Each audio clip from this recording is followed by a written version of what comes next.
maanta way taariikhdu tahay 22 bishii 7 2015 waxaynu si milgale aan idinku soo dhaweynayaa xarunta wasaaradda maaliyadda iyo dhaqaalaha waxaan idinka mahad celinayaa ka soo qaybgalka kulankan muhiimadda weyn oo leh iyo waqti waa dhoorteen oo waqti loogu talagalay ku timaadeen dhamaantiinba mudanayaal waxaynu halkan isku eegi doonaa qodobada kala ah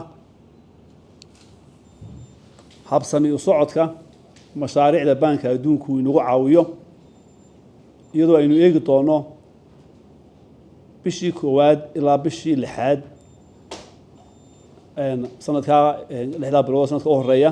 sida mashaariicdaas u socdeen ay u dhaqaaqeen aynu eegaynaa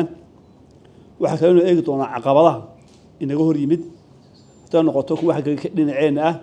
iyo haday noqoto dhinaca banka adduunka aynu is eegi doonaa waxaanu qorshaysnaa oo aynu aad iyo aad aynu hore uga ballanay inaynu kor u qaadno isticmaalka mashaariicda si ay lacagtu dalka u gasho oo ay waxtarkii looga baahnaa ay u yeelato isla markaana waqtigii loogu talagalay ay ku fusho waxaa si farsamaysan inoola wadaagi doona oo warbixin naga siin doona halka ay marayaan agaasimaha guud ee wasaaradda maaliyadda iyo xafiiska EAFS wasaaradda maaliyadda kadib marka aynu warbixinta qaadano waxay u soo wareegi doontaa xagga dhinaca wasiirada iyo